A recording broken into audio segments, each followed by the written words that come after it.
What's up, everybody? This is Dr. Zeb. I'm having all kinds of technical challenges this morning, but it is good.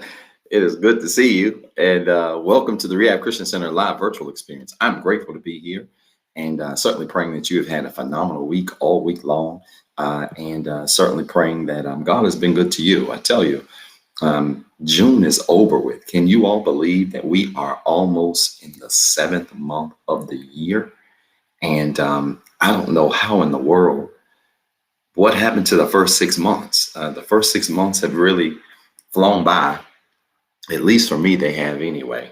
And so just grateful to be here, grateful to be alive, grateful to be with you this morning, and excited to be teaching to you today, and certainly praying that you again have had a fantastic week. If you have not already, do me a favor, make sure you like this video, share this video with 5-10 people. Tell them to tune in.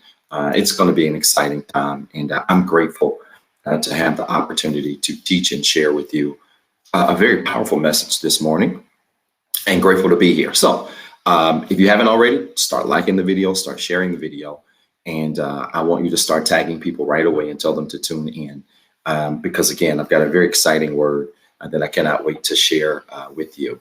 Now, let me just give a point of personal privilege and say to all of you that, I was, before I came on this morning, I was praying and doing some meditating.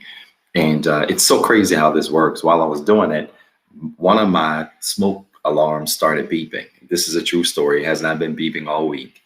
And so I know I've got some petty folks that tune in.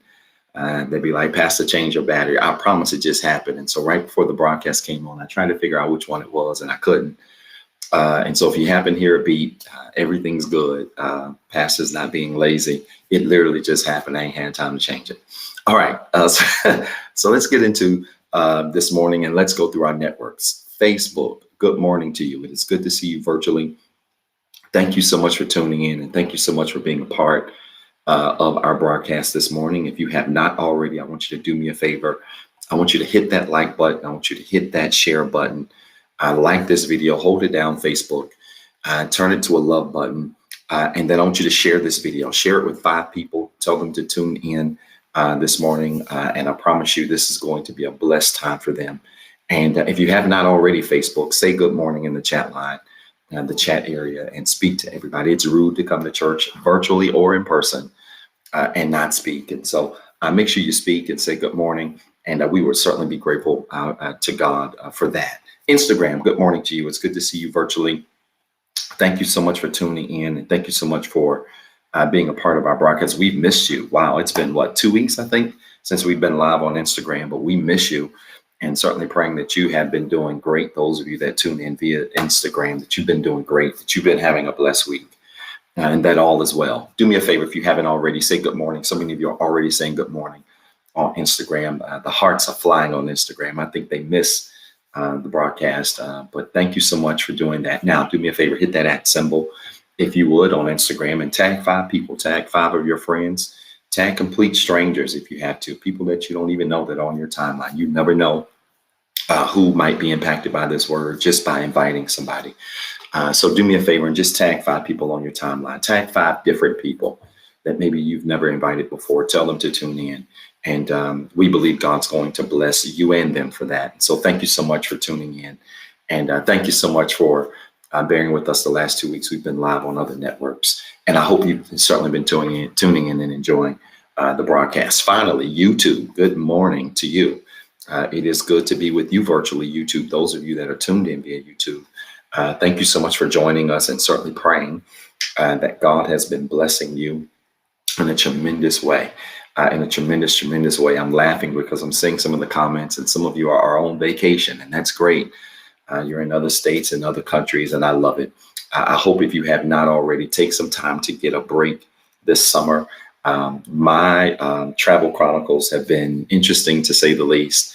I'll share my passport story with you all another time. But Pastor's finally going to start to be able to take some breaks here in the next couple of weeks. And really over the next couple of months. And so just grateful for the opportunity to be able to do that, and certainly praying that you are as well. Anyway, YouTube, good morning to you. Thank you so much for tuning in. If you're on YouTube, make sure you hit that like button. If If you have not subscribed to our channel on YouTube, if you have not subscribed to our YouTube channel, I need everybody, regardless of what network you're on, to go to YouTube right now and type the Rehab CC in the comments, in the search bar, the Rehab CC. You'll see our channel. Make sure you like this video, or at least just subscribe to our channel, and you can go back and archive and see an archive of all of our messages that we've taught, especially since we have been in this pandemic. You can go back and see all of those messages. And we promise you that even as we transition back to a live and virtual format, because I'm not throwing the virtual format away, you'll be able to still access our messages from there. And so make sure you go back and do that. If you have not subscribed to our channel, subscribe to our channel on YouTube, and we would certainly be grateful for you doing that. All right, y'all. All right, I'm ready to get into it. I'm ready to do the declaration. I don't know what's going on. My laptop time is like 6 minutes fast, and I can't change it. I don't know what's happening. I've never really seen that before, but whatever. But we are excited to be here, and I'm grateful to dive into the Word. And I certainly pray that you are as well. Again, if you have not already, I'm giving you 30 seconds. Like this video, love this video, share this video. If you haven't already, share this video. I want you to do that. And I want you to invite 5 people. Come on, I need to see the @ symbol. I need to see 5 names tagged behind those symbols. Come on, quickly, y'all. I want y'all to do it quickly. We're getting ready to get into declaration. And I'm ready to teach this morning. I've got a very powerful word that I believe is going to bless you. And I want to share this word with you. And I want you to help me share this word with as many people as I possibly can. And I promise you it's going to be a good time. All right. Have y'all shared this video? Have you tagged 5 people? Pastor's trying to figure out how to fix this time because it's really playing with him mentally every time he looks down and he sees it so fast. All right. Have you shared this video? Tag 5 people. Let's get into the declaration this morning. I'm ready to do this. And again, just grateful to God for having you, and grateful to God for you joining in with us this morning. And we're going to get right into it. All right. You should see the declaration on your screen. And as we always do, when we walk through the declaration, I challenge all of you and encourage all of you to stop what you're doing and to repeat it with me. It is critically important that you set the tone for your Sunday and your week by reflecting words and saying words that really reflect what you desire for your life. And so I want you to stop where you are, and let's walk through the declaration together. All right. Repeat after me. Restore. We declare that everything that is broken, lost, hurt, or destroyed that belongs to us and has been designed by God is restored. My faith is restored. My joy is restored. My mind is restored. Even my lost time is restored. I am no longer broken. The fact that I'm alive means I have another chance. My faith has restored me. And right now, His love is making me whole. Evangelize. Say it with me. We declare that God helped us so we can help somebody else. He loved me when I was unlovable. He changed me when I was a mess. His love lifted me when I was down. I'm not perfect, but I'm free. And anything that came for me can't keep me. Because I'm free, my circle is next. My family is saved. My friends are blessed. My plans are successful. My goals are ahead of schedule. And anything connected to me is blessed, just like me. Hope. Say it with me. We declare that everything that is missing is not lost. In Jesus, I have hope. And this hope makes me confident.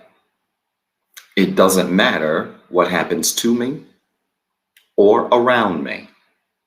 I'm going to win. My relationships are winning. My goals are winning. My family is winning. My neighbor is winning. This city will win. and my row has the victory.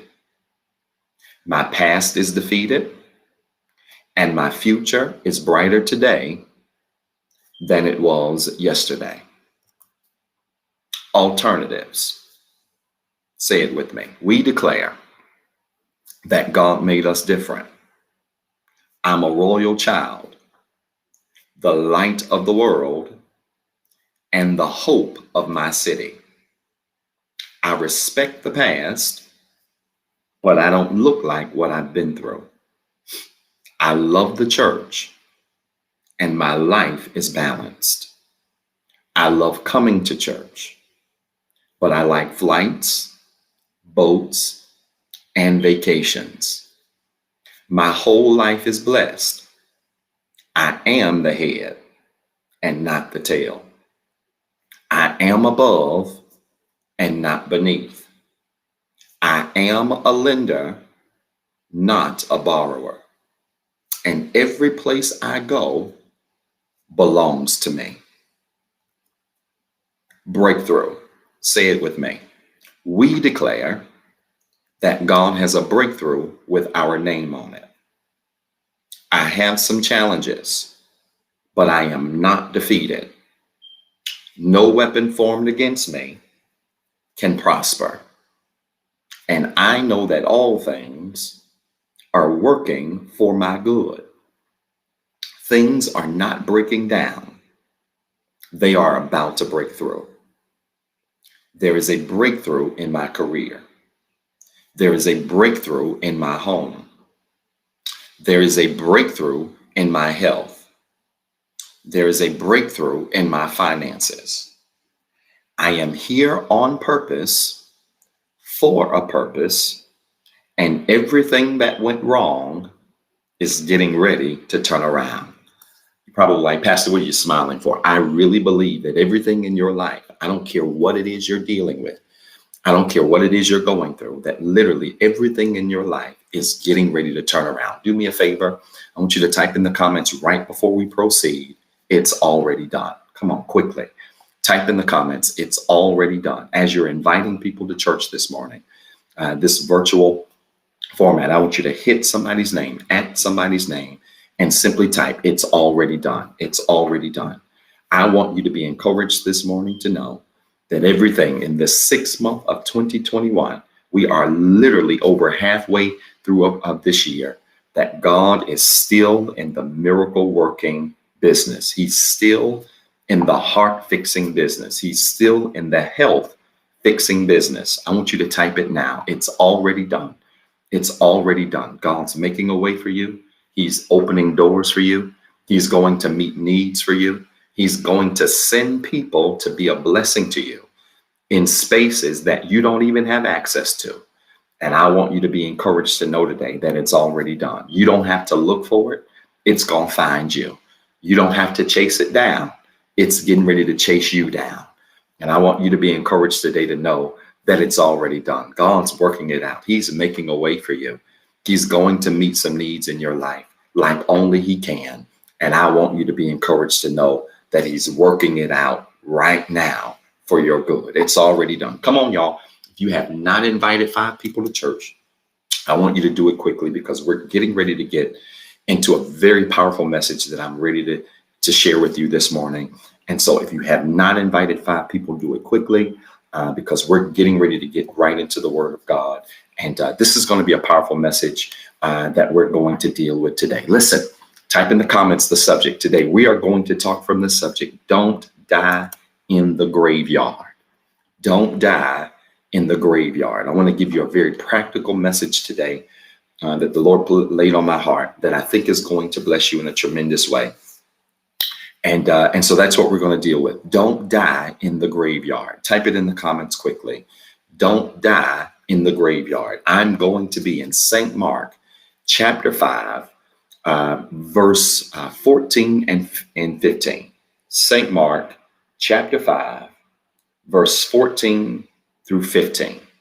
All right. St. Mark chapter 5, verse 14 through 15. I'm in the New Living Translation, by the way. St. Mark chapter 5, verse 14 through 15. Don't die in the graveyard. Tag 5 people quickly.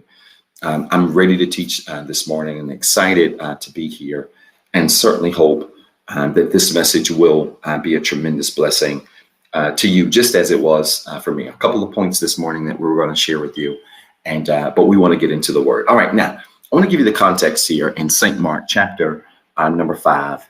I want to give you the context here because, and it may be wise, and I typically don't do this because I don't like to take up a lot of the time just reading verses, but especially on the virtual format. But it may be necessary this morning if we go all the way back to St. Mark chapter 5, verse 1, because if you look at these verses, there's something incredible that happens that really sets the stage for this miracle that we're going to discuss this morning.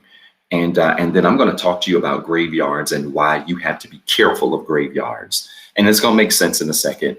But look at this, St. Mark chapter 5, verse 1. Let's go all the way back. I'm going to read these verses. And again, I rarely do this, so y'all bear with me, but I want to set some proper context.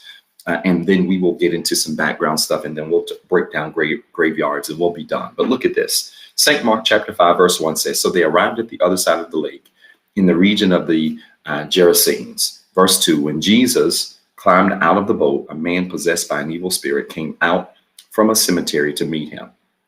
Verse 3, this man lived among the burial caves and could no longer be restrained, even with a chain. Verse 4, whenever he was put into chains and shackles, as often he was, he snapped the chains from his wrist and smashed the shackles. No one was strong enough to subdue him. This man was demon possessed. And anytime they tried to put him in chains, he was able to break them because of the power of the demon that was in him. All right. Look at verse 5. Day and night he wandered among the burial caves and in the hills, howling and cutting himself with sharp knives. So he hung out in graveyards day and night, making a whole bunch of fuss. All right. I'm just translating this for you all. Verse 6. When Jesus was still some distance away, the man saw him, ran to meet him, and bowed down before him. Verse 7. With a shriek, he screamed, why are you interfering with me, Jesus, Son of the Most High God? In the name of God, I beg you, don't torture me. This is the man talking to Jesus, who simply just showed up, and the man ran to Jesus. I'm going to deal with this in a second. Verse 8, for Jesus had already said to the spirit, come out of the man, you evil spirit. Verse 9, then Jesus demanded, what is your name?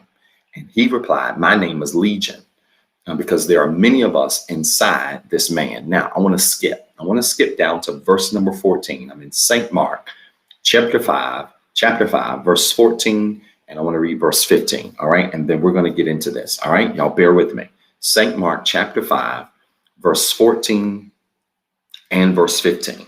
Look at this. In verse 14, then it says, then the herdsmen fled to the nearby town and the surrounding countryside, spreading the news as they ran. People rushed out to see what had happened. Look at verse 15. A crowd soon gathered around Jesus, and they saw the man who had been possessed by the legion of demons. He was sitting there fully clothed. This is what I like. He was sitting there fully clothed and perfectly sane.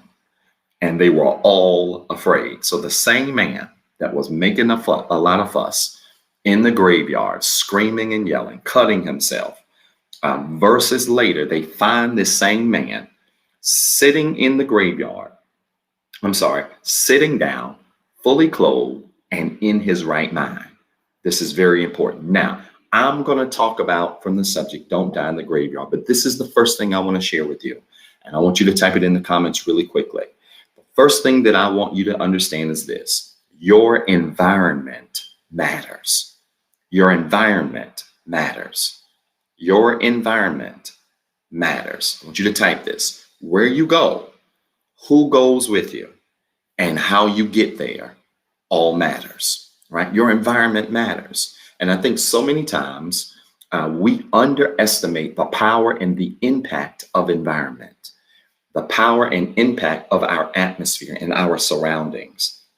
Your environment matters. Where you go matters. Who you go with matters. How you get there matters. Jesus arrived in the region called of the Gerasenes.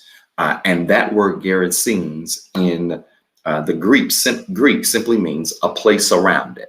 It is a place surrounded. And it also means those who came from a fight. All right, listen again. The word Gerasenes means a place surrounded, but it also means those who came from a fight. This is important. Jesus comes to a place that by nature is filled with contentious spirits. And this is what I want you to understand today, that anytime you are in an environment where there is a lot of contention going on, that environment has the ability to impact who you are. This is why if you are in atmospheres, environments, circles, places, whatever, where there's a lot of drama, you need to take a couple of steps back and reset your environment, because eventually either that environment is going to succumb to who you are, or you're going to succumb to your environment. I was sharing this with a group of colleagues just this week and trying to encourage them to understand that your environment has an impact on your performance. That in fact, the environments that you are in and the wellness of those environments or the lack thereof have the ability to influence your performance. Have you ever worked a job that you really liked the job, but you just didn't like the environment?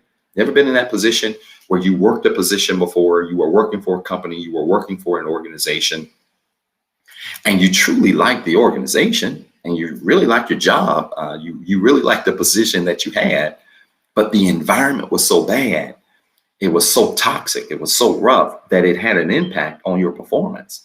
Like, you went from waking up saying, I can't wait to get to work, to waking up and saying, do I really have to go?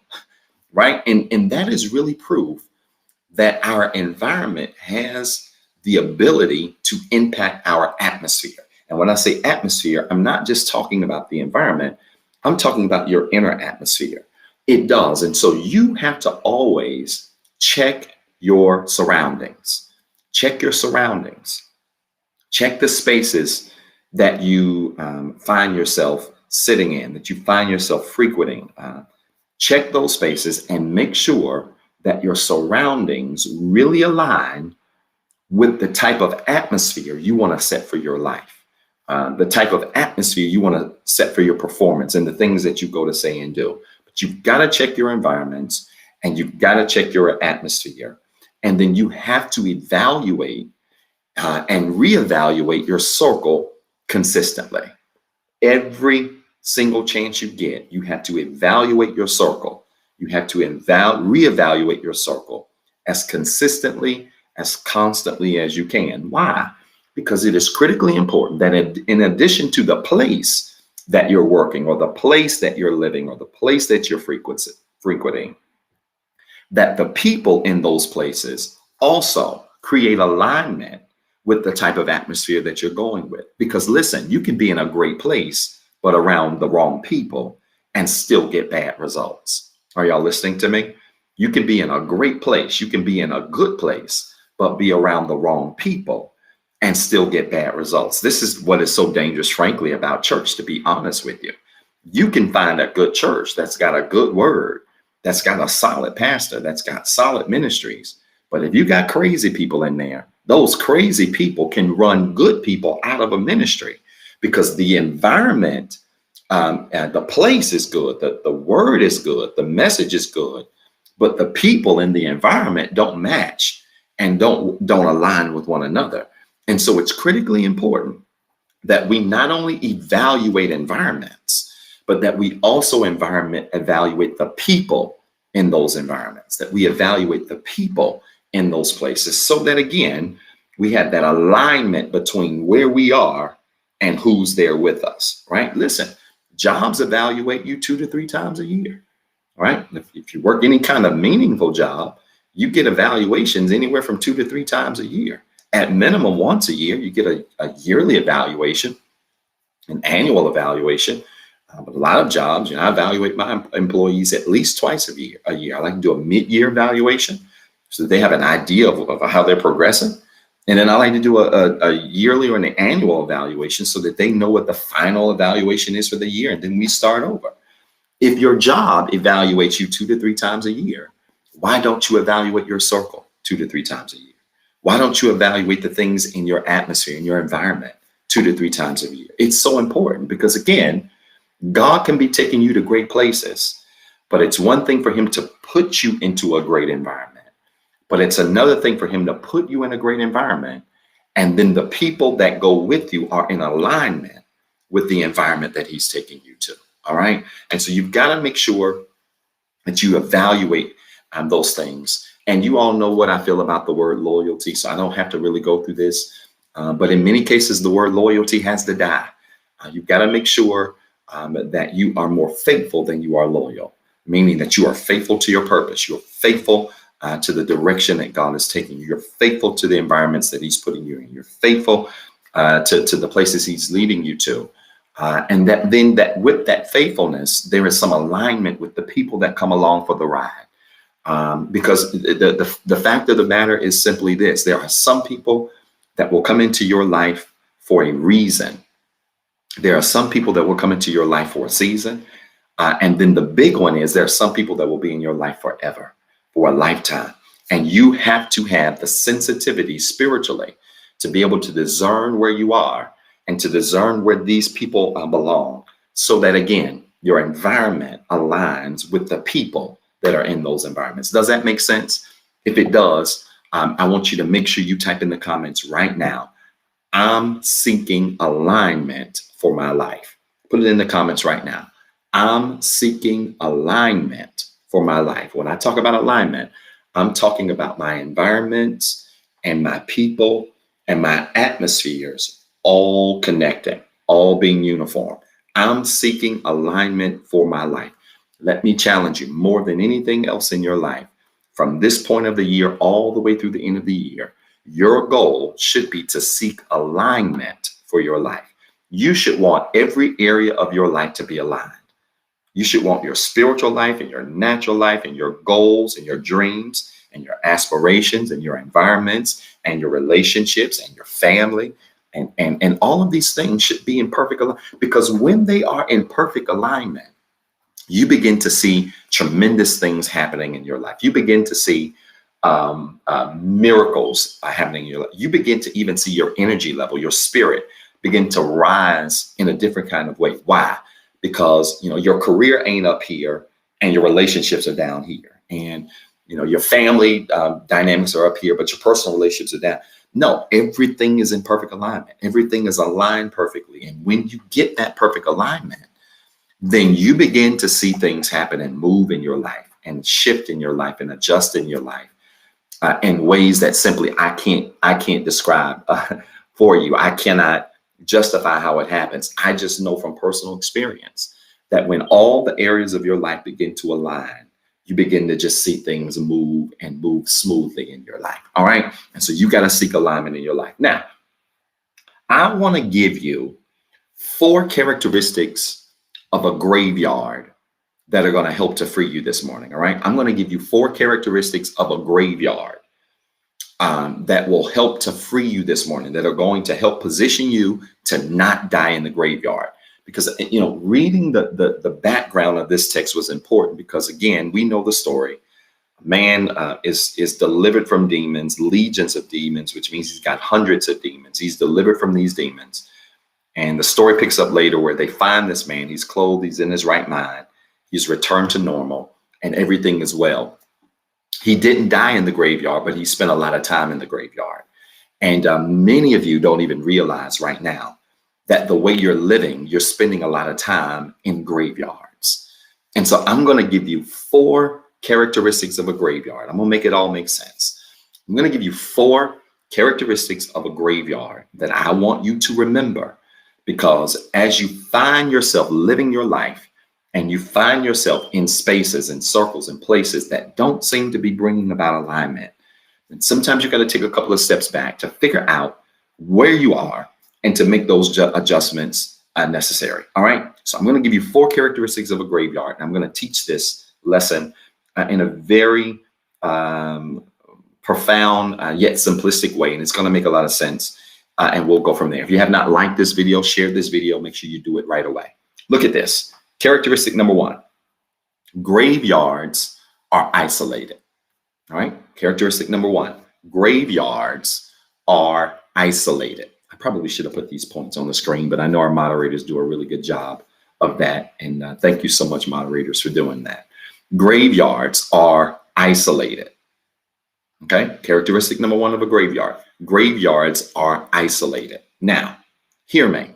When the devil can't defeat you, he'll try to kill what's around you. I don't want you to forget this. When the devil cannot defeat you, he will try to kill and destroy everything around you. Why? Because his job is to try to isolate you. This is important. He doesn't play fair. The devil does not play fair in your life. He does not care about fairness when it comes to destroying you. He'll do whatever he can to kill, steal, and destroy you, even if that means killing everything around you just to get you in a corner by yourself. Just to get you in a corner by yourself. And so when the devil can't defeat you, he'll kill what's around you. He will try to convince you to stay where you are. He'll kill everything around you, try to convince you to stay where you are, and try to make you feel like you are all by yourself. You know what really jumped out to me about this story? And this story really resonated with me personally in many ways, in my personal life, and just some things that I've experienced over the last year. But let me tell you something that really resonated with me with this story. And that is that this man is out in the graveyard. He's cutting himself. He's screaming and yelling. He's howling, doing all of this stuff. But the funny thing is nobody bothered to try to help this man.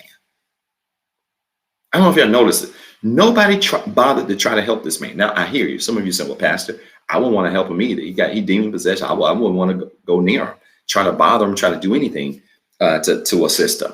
But notice, if you read the text, nobody tried to help this man. He's out in the graveyard. He's screaming, yelling, cutting himself. And the only person that tried to help him was Jesus. The only person that tried to speak to his need and speak to his condition was Jesus. This isn't accidental. This is what I've discovered, that when the devil can't stop you, he'll do two things. One, he'll try to kill everything around you, right? Because his thing is he understands that there's even strength in numbers. Even the devil knows that there's strength in numbers. And so when you are surrounded by other people who believe in you, when you are surrounded by other people who will push you, who will motivate you, who will encourage you, the devil don't really be trying to fight you like that. You know why? Because he knows he ain't just fighting you. He got to fight you and everybody around you, right? And so he'll chill. He'll pump the brakes a little bit when he knows you are surrounded by people praying for you. You are surrounded by people who are rooting for you. You are surrounded by people who got your back, who are in your corner. Devil don't even be playing with you like that, because he know he, again, just doesn't have to fight you. He got to fight everybody around you. But let me tell you where he really shows up. Where he really shows up is if he can begin to kill off the people around you. If he can begin to bump off the people around you and begin to isolate you and put you in a corner, then all of a sudden, you ain't got people praying for you. You trying to pray for yourself, but you ain't got people praying for you. You ain't got people in your corner. You ain't got people checking on you. You are in a corner, and before you know it, you're sitting in the corner and you begin to start thinking things. Maybe I ain't gonna be able to make it through this. Or you start to think negative thoughts, and you start to think negative opinions concerning your life and your condition.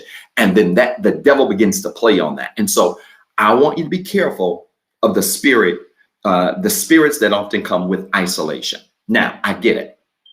This is pot calling kettle black. Pastor is social and he's antisocial. This week, I had to do an assessment, a professional assessment for my job. And we've got this training that's coming up in July. I cannot remember the strengths assessment. It's not coming to me right now. I had never done this one before. I had heard about it. And one of the questions I couldn't help but laugh at, the question was a spectrum. All of the questions, was about 133 questions. You had to take it in like 30 minutes. It was a spectrum of questions where on the far left spectrum, it said nothing like me. And on the far right, it said everything like me. And in the middle, it was neutral. And there was one question that really tripped me out, and I busted out laughing to the point you only had 20 seconds per question. And so if you didn't answer in 20 seconds, it went to the next question automatically. And I almost, ran out of time answering, because the question was, on the left side, it said, I really like people. On the right side, it said, I really like myself. And I just busted out laughing, because I love people. I love what I do. I enjoy encouraging people, motivating people. This is really my passion. I was sharing with somebody a couple of weeks ago in the shake shop. as things are beginning to open up, I'm struggling. I really enjoy motivating people, even in this format, coaching people in this, or teaching people in this format. I like people, but I'm gonna be honest with y'all. Sometimes people get on my nerves. I don't know if anybody else is like that, where you kind of social and antisocial at the same time. That's Pastor all day. Pastor enjoys people. Pastor enjoys, hanging out. But at a certain point, Pastor get tired and be like, I'll see y'all later. And Pastor have to have his me time. And that is Pastor all day. And I couldn't help but laugh at that question, because it really spoke to me. But it also spoke to what I call a blind spot. And that is, the devil also knows that while you might enjoy your you time, understand this, that if you in your you time are not covered in prayer, are not covered in meditation, do not manage your thoughts, the devil will use your isolation as an opportunity to get the upper hand on you. Listen to what I'm saying. Y'all, somebody needs to record that. The devil will use isolation as an opportunity to get the upper hand. He'll have you by yourself, and he'll play with your mind and make you feel like, oh, you're dealing with this stuff by yourself. And you got to go through this season by yourself. You got to handle this task by yourself. You got to handle this responsibility by yourself. He'll start to play in your mind and make you think that all of this stuff is on your plate and you got to deal with it by yourself. And that's where it's good to be on the other side of the pendulum. That's where it's good to be surrounded by people who will pray for you, who will check on you, who will make sure that you're good, who will make sure that you have what you need. So again, graveyards are isolated. You don't see people hanging out in graveyards, right? You see people come in and out, come to visit their loved ones or the remains of their young loved ones, and they come in and out. But understand, graveyards are isolated for this one reason, because the devil will use a graveyard. He'll use isolation as an opportunity to get the upper hand. And so whatever you do, I'm not suggesting, hear me in love, I am not suggesting that you need a whole lot of people in your life. I'm not suggesting that you need a whole lot of people blowing your phone up. My phone has been dead quiet the last couple of weeks. And I'm all right with that. I don't need my phone pinging every 2 minutes. I've been there, done that. I'm good. I don't need that. I'm not suggesting that you need a lot of people calling you. I ain't suggest you need a lot of people in your corner and in your circle. But what I am suggesting is that it ain't accidental where the Bible says where 2 or 3 are gathered in my name. There's something powerful about being connected, even if it's being connected to 2 or 3 people. There's something powerful about being connected to somebody who can help you pray when you ain't got the strength to pray, who can help you believe when you don't have the strength to believe, that can help you keep moving forward when you don't feel the strength to keep moving forward. And so I wondered with this text, if this man would have been tortured as long as he was, if he had people in his life that would have been trying to help him instead of trying to let him live in an isolated space. All right. Does that make sense to everybody? All right. So again, you've got to be careful with that, because graveyards are isolated. Here's characteristic number 2. We're moving right along.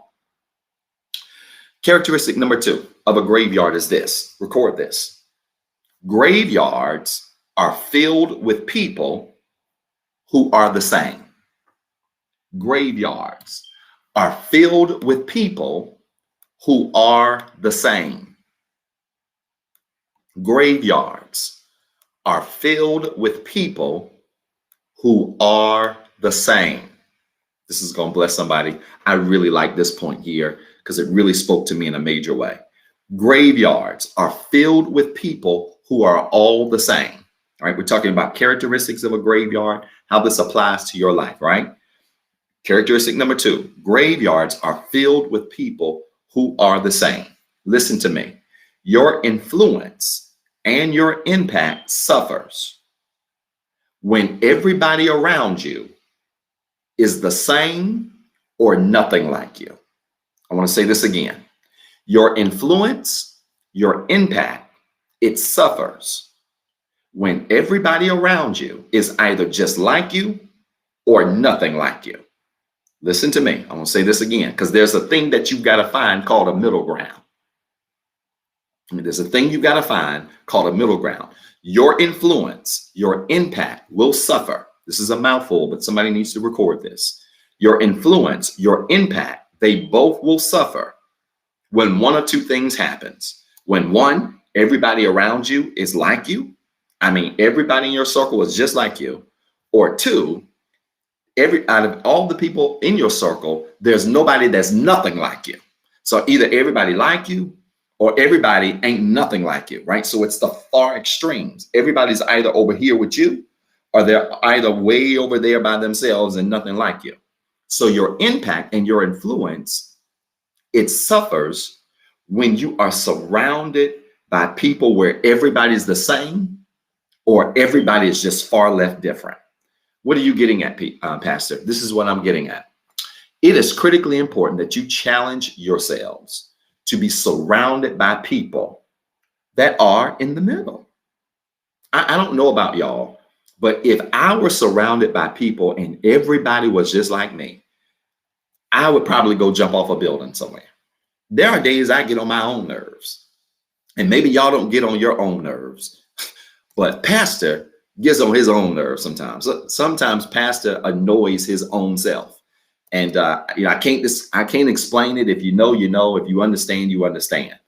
But there's just some days that I get on my own nerves. I do stuff and I be like, what in the world are you thinking? Like, there's just days I just get on my own nerves.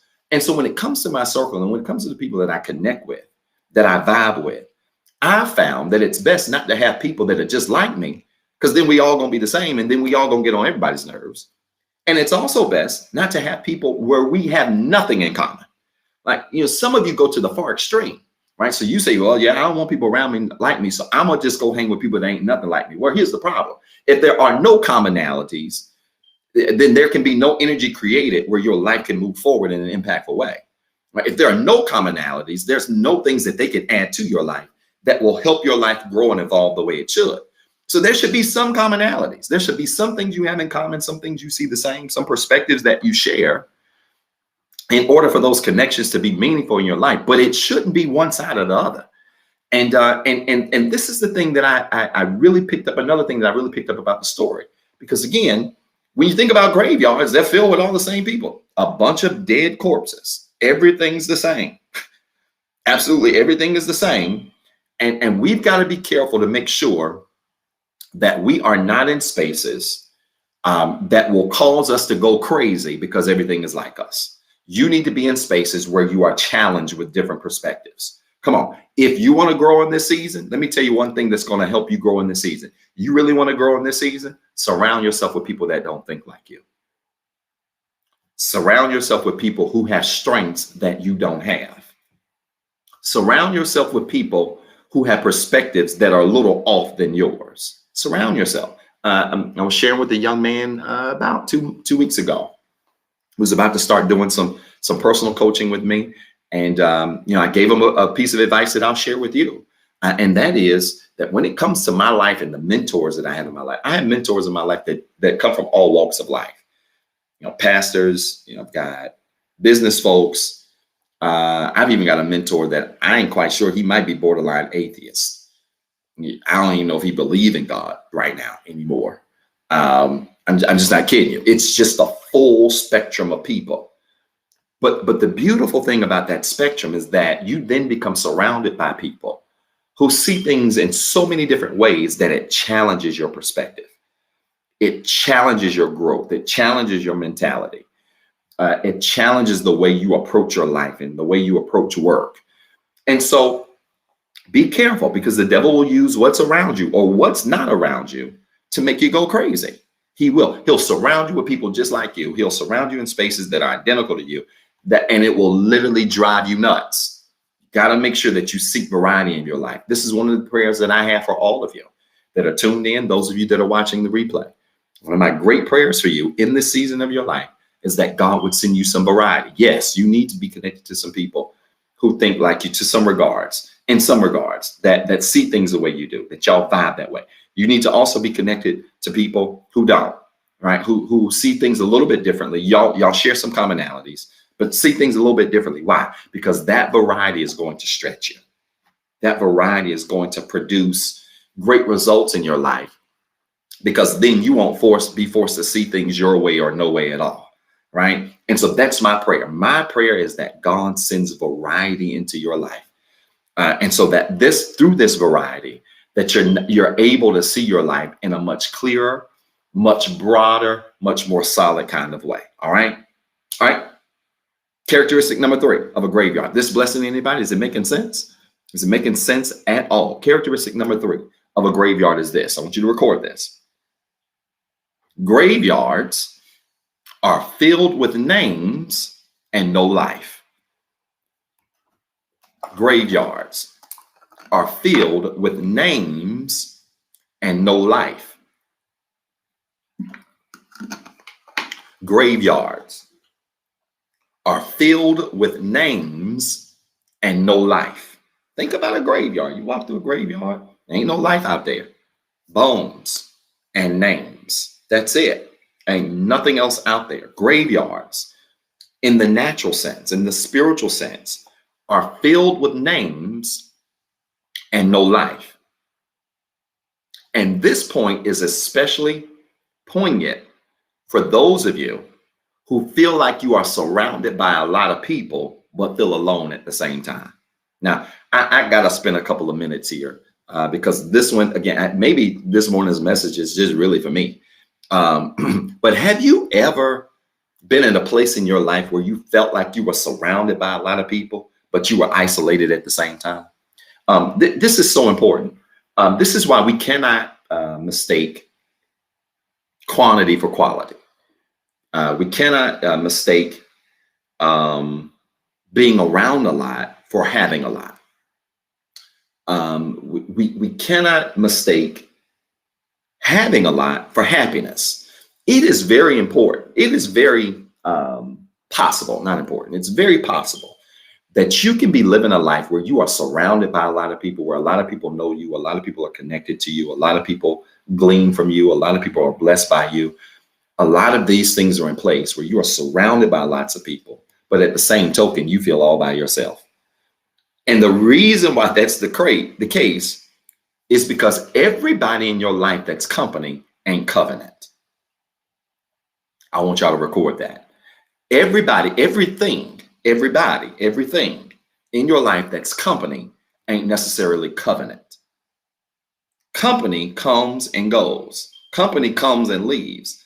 Covenant is a bond agreement that's going to be there, right? And so this is where a lot of you really get trapped and get stuck and get challenged in graveyard-like types of conditions, in that you find yourself surrounded by a lot of people, but the reason why you still feel isolated is because more times than not, while you are surrounded by a lot of people, you are confusing company with covenant.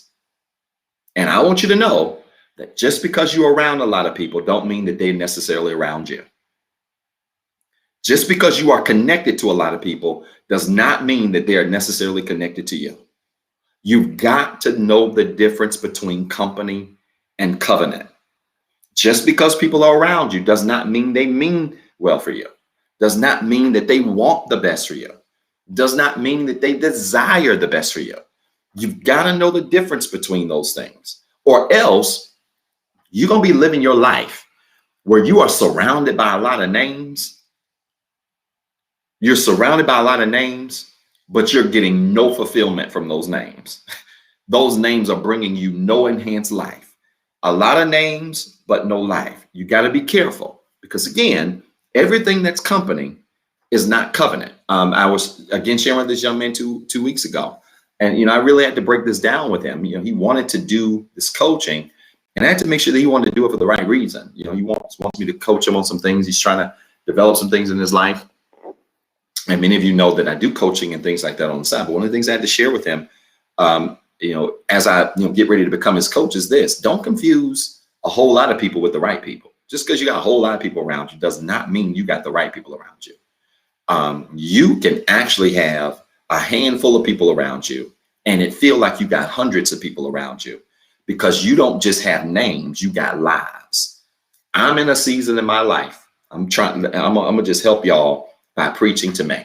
You want to know where pastor is? Pastor's in a season in his life right now where I ain't interested in having a whole lot of people around me. I'm just interested in having the right people around me. Can't speak for nobody else. I don't want to speak for nobody else. It ain't my business what you want for your life. Some of you think more is more. And I'm here to tell you, more is not always more. Some of you take pictures down when you post them and only 50 people like them. So what? And embrace them 50 people that like them. I'm just at a place in my life where I don't need a lot of people around me anymore.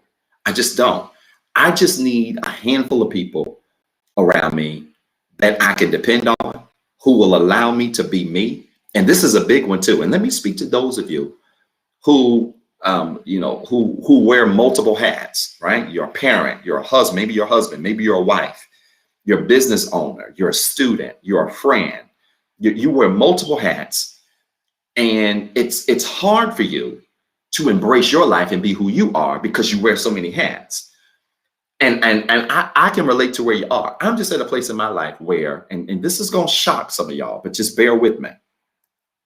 I'm in a place, Mother Brenda, and I hope you're tuned in. If you are, I really miss you. Yep, look at that. I just spoke her up. Wow, she literally just typed amen. I'm in a place in my life where I just want to be around people. Watch this. That know that I'm Dr. Zeb in education. I'm Pastor Zeb in religion. I'm a father. I'm all of these things to the community. I'm a coach. I'm all of these things. But when we are around each other, guess what? I can just be Zeb. I can just be Zeb. And when you are in a graveyard and you're surrounded by a bunch of names, but no life, it's hard for you to just be Zeb. But when you are surrounded by life and not a bunch of names, you can be Zeb. People will let you be who you are. And what you don't even realize, the liberation that comes with that is that it positions you really not to allow what's going on around you to make you crazy. See, this is why I'm such a proponent of vacations, right? We do the declaration every Sunday. And I remember when I wrote this declaration years ago, I put it in there and my members, they were laughing at first when I wrote it. And someone was like, I know that's right, Pastor. But let me tell you why I include it, because I have learned from wearing multiple hats that if I'm not in an environment surrounded by people who love me, who allow me to just be me, I'll go crazy. Like, it's hard to be Pastor Zeb 24/7. It's hard to be Dr. Zeb 24/7. It's hard to be Brother Zeb 24/7. It's hard to be Daddy Zeb 24/7. You need every now and then a break with people, connected to people that know you, that love you, that understand you, where you can just be your first name. And let me tell you what I'm praying for all of y'all. I'm praying that God surrounds you with people that will allow you to be your first name. Come on, y'all. Is this making sense at all? I'm praying that God will surround you with people that will allow you to be more than just your name, but that will allow you to be more than just your title, and more than just the things you do, and more than just the things that you have to give, and more than the things that you just have to offer, but that will allow you to be your first name. This is why I don't hang out with everybody. I can't hang out with everybody because some people won't allow me to just be my first name. And my prayer is that God surrounds you. He puts people in your life. He puts family in your life. He puts people in your circle that allow you to be your first name. Why? Because you're better off being surrounded with less names and more life than being surrounded by a bunch of names and no life at all. Is that making sense? You're better off being surrounded with less names and more life than you are being surrounded by a bunch of names. Wow, I said lames, that too. Lames count too. Than being surrounded by a bunch of names, but no life at all. What good is it going to profit you to have a bunch of people around you, but you can't even be yourself? A bunch of people around you, but you can't even enjoy your own life. A bunch of people around you, but you have no fulfillment in your own life. What does that profit you? You don't need a big circle. Get you a small circle, 3 to 5 people that know every element and aspect of your life, but will allow you to be your first name. And I promise you, then you won't feel like your life is living in a graveyard. You'll feel like you're living your life in a space where you are allowed to be who you are. Does that make sense to everybody? Listen, this is really good to me. Here's the fourth and final characteristic of a graveyard, and then I'm done. I hope this is blessing y'all, making sense. I know y'all probably saw the title on the flyer yesterday and was like, what in the world is Pastor come up with now? And what is he talking about now? Because I'm always coming up with something crazy. I'm sure to many of you see me that way. All right, here's the fourth thing. Here's the fourth characteristic of a graveyard that I want you to remember. All right, record this. You ready? Am I on 5? I can't be on 5. Sis One, is that 5? Are you trying to correct me, Sis One? Hold on, 1, 2, 3, 4. No, this is the fourth characteristic. This is the fourth characteristic. Sis Swan be checking me sometimes to make sure I'm on, and I appreciate that. No, it's 4 characteristics of a graveyard. I hope I didn't say 5. If I did, forgive me. All right, this is the fourth characteristic of a graveyard. Y'all ready? I want you to type this. Good. Graveyards have an appearance, but they have no sound. That's okay, Sister Swan. Graveyards have an appearance, but they have no sound. No worries at all. Yeah, I like my moderators really do a great job of checking me, and when I can glance and get the comments, I try to. Again, characteristic number 4. Graveyards have an appearance, but have no sound. Graveyards have an appearance, but have no sound. Now look, some graveyards are obvious. You ride down the street, you see tombstones everywhere. They're obvious. That's a graveyard. You see tombstones. You see things sticking out of the ground. You see dirt that has just been leveled over the ground. Not to make this all gruesome or anything like that. There's some graveyards that are obvious. You drive by them, you can see clearly that they are graveyards. There are some graveyards that are not so obvious, that don't have tombstones. Sometimes you see church graveyards a lot of times like this, where they have plots behind the church and things like that that are just open fields, and they may be fenced off, but you know it's a cemetery and it's not obvious, right? But this is what I've discovered. This is what church in many ways today looks like. There are some environments that are obvious, that are not good for you, and there's some environments that are good for you, and sometimes they're not so obvious. We have really, in many ways, and I think COVID has taught us this. I hope COVID has taught us this. We have, in many ways, been treating church like oxygen tanks, right? And we've been treating church like oxygen tanks instead of mouth-to-mouth resuscitation, meaning we've been relying on walking in a building to get our lives. And when COVID hit, people were hungry for the word and hungry to continue to grow spiritually for that first couple of 3, 4, 5 months. And then it began to taper off because people just felt like they had to be in a building and they had to be surrounded by people. And again, don't misunderstand me. That certainly has its place. The church will never go out of style. It never will. It will never be irrelevant. Okay, hear what I'm saying. But understand this. COVID-19 hopefully taught us that instead of relying on church like an oxygen tank, we really should rely on it like we rely on mouth-to-mouth resuscitation. You don't get that unless you can't breathe. And when you can't breathe, you get it, and you get it for when you need it. And then when it's released, you go on and you go about your way. And I'm not suggesting that you don't come to church because you don't need church, or you don't come to church because you don't need things. Here's the bigger point that I'm making. Oxygen keeps you stable and the same because it's a flow of what's already there, right? Oxygen keeps you stable. It keeps you the same because it's a flow of what's already there.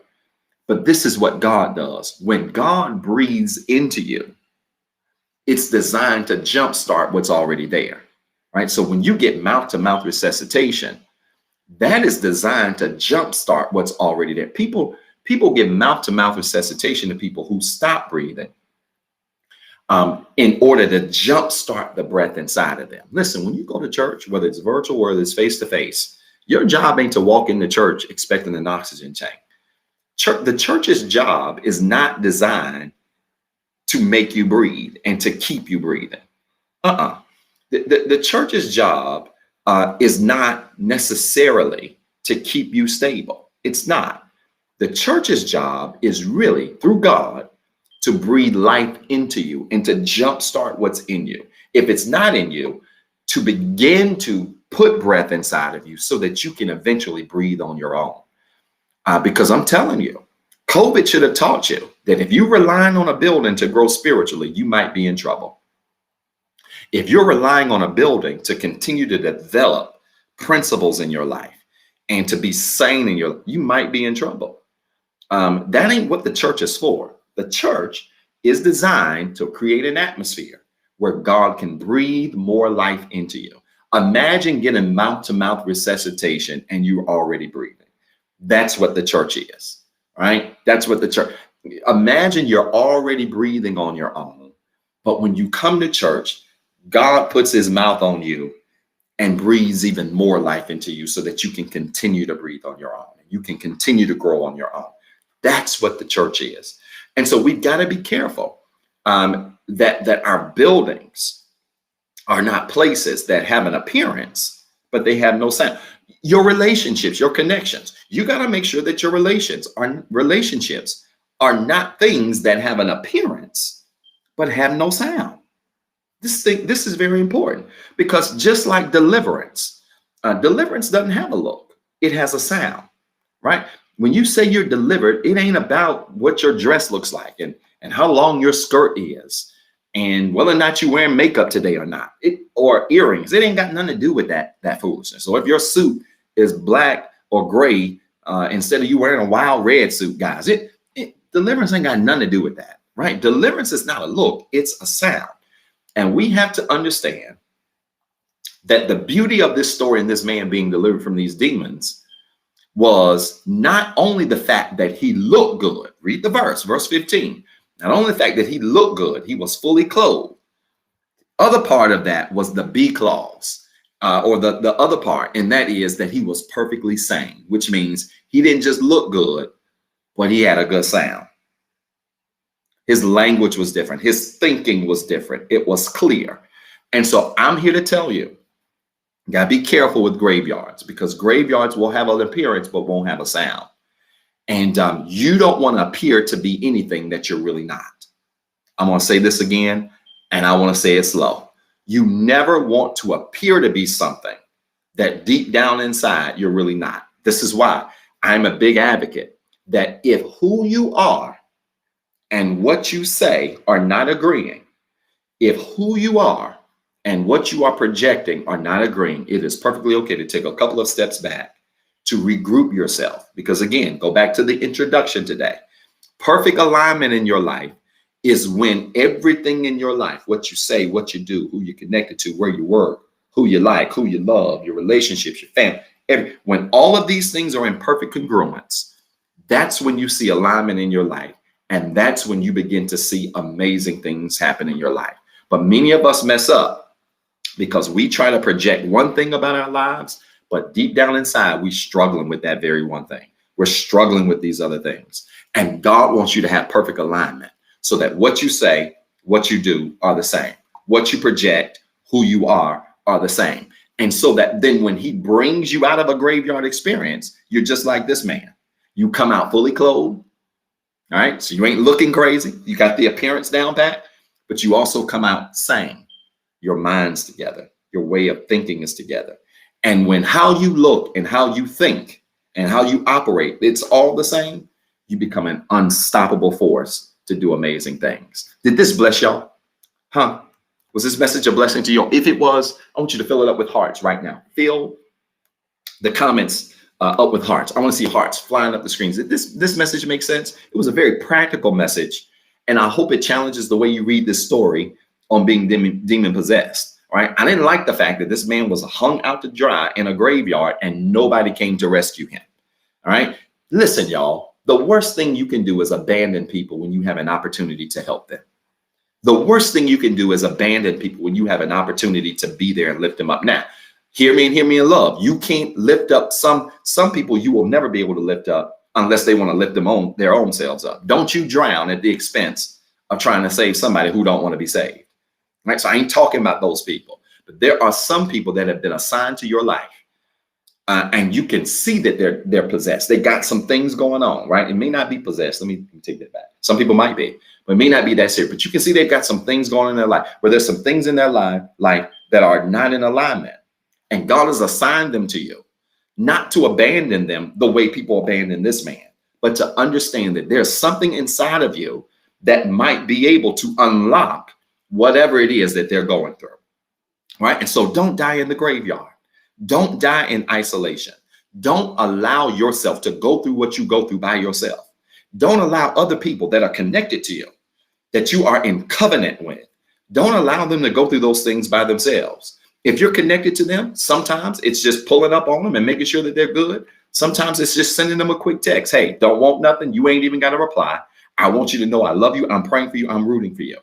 Sometimes that's the reminder that people need to know that they're not in an isolated graveyard, but that they are, in fact, going through a season of their lives where they are surrounded by people that ain't a bunch of names, but also giving them life. Right? Did this message make sense to y'all? If it didn't, listen, I want you to go back and replay this one as you're walking this week, working out. I do this a lot. I play messages in my headphones as I'm walking, if I'm not playing music. And I want you to go back and replay this message, because I promise you, this message will be a blessing to somebody today in a tremendous way. Let's pray, y'all. It's prayer time. You got a prayer request? I want you to type your prayer request in the comments right now. I want you to know that I'm praying for you. I am this week. For a couple of days this week, going to be up 4:30 in the morning, praying for you and praying over your situation and praying over your circumstance and praying over the things concerning your life. And so I want you to type in your prayer request right now. Put it in the comments right now so that I can go back, watch the replay, see your prayer requests, and lift you and your family up in prayer all week long this week. Type it in the comments. If you've got a prayer request that you don't want to be seen on the broadcast, you can email your prayer request to info@rehabcc.org. That's info@rehabcc.org. Put in the subject line prayer request. All right. Type in the subject line prayer request. That's info@rehabcc.org, and type in the subject line prayer request. And those requests will come to me, and we will take a look at those prayer requests. And we always respond to those prayer requests. And we will let you know that we are certainly praying for you in a tremendous, tremendous way. Come on, y'all, quickly. I want you to type in your prayer requests right now. I'm starting to see them come through. I want you to type in your prayer requests right now in the comments. And I want you to know that I am praying for you. I'm rooting for you. I'm certainly wishing you well. You are not in a graveyard if you're connected to Pastor. You are not isolated. You are not going through what you're going through by yourself. And I want you to know, I don't care what condition you're in. Let this man in this story be an example and proof that regardless of what shape you're in, regardless of what position you're in, you don't have to stay in the shape that you're in. You don't have to stay in the position that you're in. You don't have to stay in the season that you're in. You don't have to stay in the environment, the atmosphere that you're in. You have the power locked inside of you to come out of whatever it is that you're dealing with. And I want you to know that if I'm connected to you, you ain't in it by yourself. I'm praying for you. Come on, y'all. Type in your comment, your prayer request quickly. You got 30 seconds. You got 30 seconds. I want you to type in your prayer request quickly in the comments. I want you to know I'm praying for you. I'm rooting for you, praying for your family, praying for your situation, your circumstance, and that God is going to answer your prayers in a tremendous, tremendous, tremendous way. Come on, y'all. Do it quickly. Do it quickly.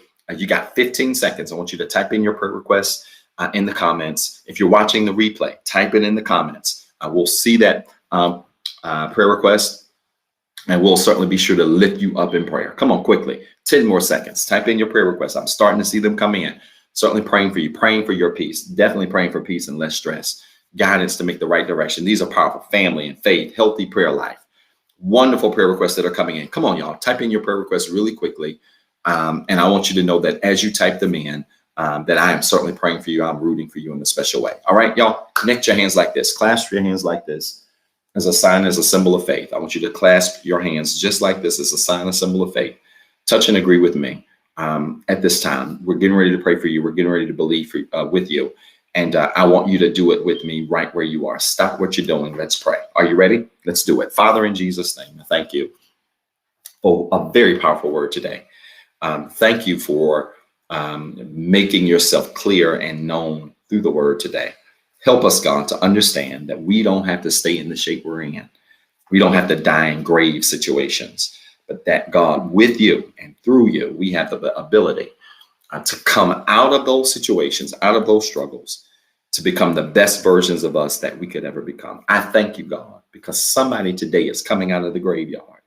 Somebody today is pulling their life, their circumstances, their family, their connections. They're pulling those things out of the graveyard, and they are repositioning themselves to be everything you called them to be and more. I thank you, God, because the devil lied and lost again. There's somebody, God, that's tuned in live. There's somebody that's tuned into the replay that thought they were going to die in the position that they're in.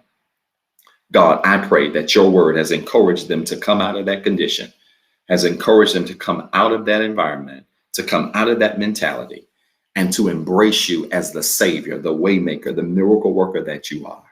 God, for every prayer request that's come across this line, we speak to those requests right now.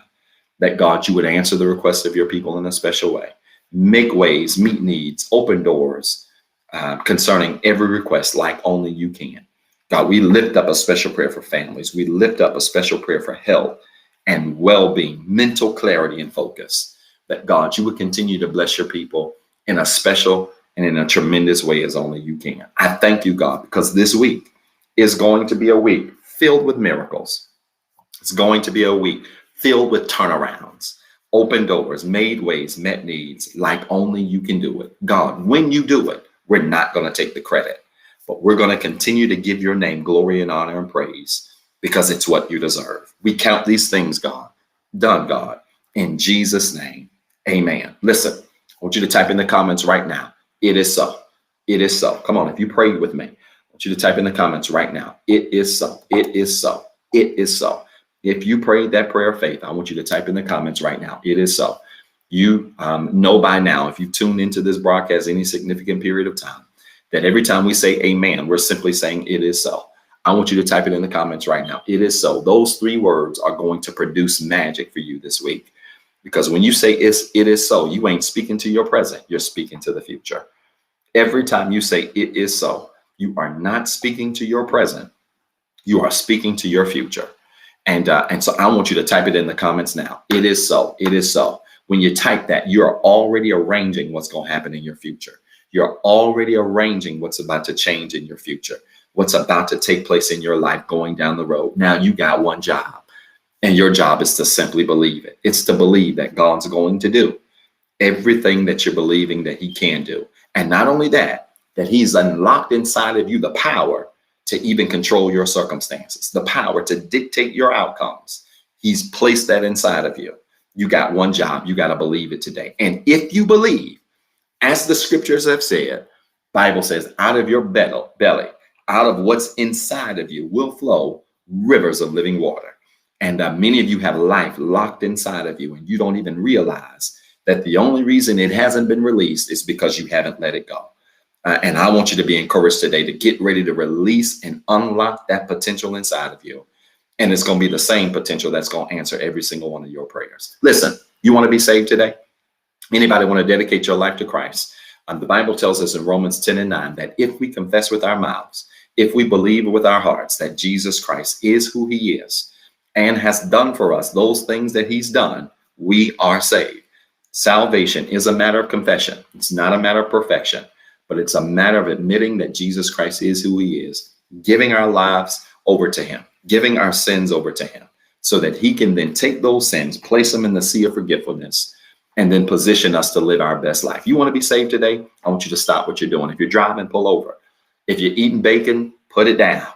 If you're laying down, this is the one time I want you to sit up in the bed, because this is the most important time of this entire broadcast. And that is, this is an opportunity for you to dedicate your life to Christ. If you want to be saved, if you want to dedicate your life to him, I want you to repeat this prayer of faith with me. All right? Say this with me. I'm a sinner. I'm not perfect. I have some flaws, and I even have some failures. But right now, I do believe that Jesus Christ was born of a virgin, lived on this earth just like I'm living.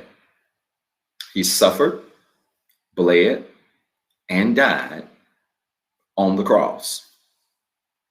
But 3 days later, rose again for my sins. Because he lives, I can live, and I am saved. If you prayed that prayer of faith with me, it's that simple. I want to welcome you to the royal family of Jesus Christ. You've made a powerful decision today in giving your life to Christ, in dedicating your life to Christ. And I'm telling you, you've made that first step. Now God's about to make the rest of the steps with you. I'm so grateful you've made this decision. Now, go find you a church home. I don't care where you go. Churches are starting to slowly open back up. And I want you to find your church home where you can dedicate your life, your time, your talent, your treasures to that ministry and continue to grow in the faith with that ministry. Doesn't matter where you live. Find you a Bible teaching, Bible believing church that believes in pouring into the lives of others. And I promise you, you will grow, you will develop, and you will become everything that God's called you to be and more. Find that ministry. Even if it's a ministry that's in an all virtual format, find that ministry. I don't care. Find that ministry so that you can grow and develop. Listen, if maybe rehab is the place for you. Maybe you've been tuned in for us for months, or you just tuned in today for the first time. You're watching the replay and you want to be a part of our ministry. Do me a favor. I would love to be your pastor on this journey, to journey alongside with you as you continue to grow in the faith. If you want to be a part of our ministry, simply type in the comments right now, membership. Just type in the comments, membership. And one of our moderators will reach out to you, get some information from you, and we would love to welcome you to what is not the largest church on the planet, not the biggest church on the planet at all, not the loudest, none of that, but by far the nicest church on the planet, the Rehab Christian Center. And I would be grateful to serve along with you on this journey that is your faith walk with God. Listen, I've made this promise that even as the building opens up, I'm not forsaking this virtual format. We have people that are tuned in from states far away and some even out of the country that tune in consistently, that are blessed by our ministry. And so you will always be able to be a part of the Rehab Christian Center, if at minimum through a virtual environment. And so even if this environment works for you and you want to be a part of our ministry, simply type the word membership and one of our moderators will reach out to you, get some information from you. And we would love to grow and serve with you in this season of your life. All right. Would you do that for me? I promise you, if you do it, God's going to bless you in a tremendous way. Listen, y'all, it's giving time. I want to challenge you to give. I want to challenge you quickly to give. If this message, if this ministry has been a blessing to you in any significant way, or maybe even in a small way, I want to challenge you to give today. There are 3 ways you can be a blessing to our ministry. And I'm grateful to say, and just again, want to just give just great gratitude for those of you that have continued to be supportive in this virtual environment. Some of you have not missed a beat since we've been in this environment at all. You have been consistent, and Pastor wants you to know that he's noticed it, and he really appreciates that. I want to challenge you to give today. I want to challenge you to give today. You can give one of 3 ways. If you want to give your tithes or offering, any special seed, you can give one of 3 ways. You can give via CashAPP, $REHABCCGIVE. That's $REHABCCGIVE. You can give through our website by visiting www.rehabcc.org. and simply choose online giving. That's www.rehabcc.org and simply choose online giving. Or you can give from your cell phone. Text the word REHABWORKS. Text REHABWORKS, 2 words as 1 word, all capital letters, REHABWORKS to 88202. And you will get a prompt to your cell phone right away. You click on that prompt and you can just follow the steps, and you can give right from your cell phone, right from the comfort of your bed or wherever you are today. So again, the 3 ways you can give, I want to give them to you again. That's CashAPP, $REHABCCGIVE. That's $REHABCCGIVE via CashAPP. Our website, www.rehabcc.org. That's www.rehabcc.org, and simply choose online giving, right? When you go to our website, simply choose online giving, and you can give from there. Or I want to challenge you to give from your cell phone. You can text the word REHABWORKS. Text REHABWORKS to 88202. That's REHABWORKS to 88202. And right to your cell phone, you will see a prompt. You click on that message, and you can follow the steps, and you can give right from your cell phone, and God will bless you in a tremendous, tremendous, tremendous way. All right. Listen, I love you guys. I am certainly praying for all of you. I'm rooting for you. I'm certainly hoping that you're having a phenomenal weekend, and that you have a phenomenal Sunday, and that you would do me a favor, make plans to tune in on Tuesday. Listen, that snafu we played, I think, accidentally played the previous Sunday, last Tuesday. And I just couldn't do nothing but laugh at myself when I noticed it myself and was watching. Y'all just had to blame that on past and fatigue, and I apologize. But I hope you enjoyed part 2 of the gray area last week. We'll be here Tuesday for part 3 of the gray area. I've got a powerful message for you on Tuesday as a part of this series, because I'm going to talk about a place called the middle. And man, this place, I don't know if 35 minutes is going to be enough time. I got to try to 40 minutes is going to be enough time. But this message Tuesday on the gray area and dealing in the middle is going to be insane. And I can't wait to teach it with you. I've been wrestling with it for a few weeks now, and it's going to be powerful. And I can't wait to share with you Tuesday. So make plans this Tuesday to join us, 7:08 p.m. on all of our networks, Facebook, Instagram, YouTube. We'll be there. You can even tune in through our website. Those of you that don't know that, you can go to our website and actually watch our broadcast. But I want you to make plans to tune in this Tuesday at 7:08 p.m. sharp, right here at the Rehab Christian Center. And if you have not already, like this video, share this video, share it with somebody, tell them to go back and watch the replay. I promise you this message on not dying in the graveyard is going to bless somebody in a tremendous way. And certainly pray that it does the same way that it's blessed me. All right. I love you guys. I'm praying for you. I'm rooting for you. I want you to have a phenomenal week this week coming up. I want you to make the best out of every situation and circumstance, and watch God continue to bless you and strengthen you as only he can. All right. I love you guys. I'm praying for you. I want you to have a fantastic week. Peace and blessings. Thank you for watching the Rehab Christian Center live experience. If this broadcast has been a blessing to you and you would like to be a blessing to our leader, Dr. Zeb Talley III, you can sow a seed into his ministry by CashAPP at $ Pastor ZT3. It is our prayer that this message of hope encouraged, enlightened, and empowered you to be better. Please tune in Tuesday at 7:08 p.m. for our life study experience. And as always, be blessed.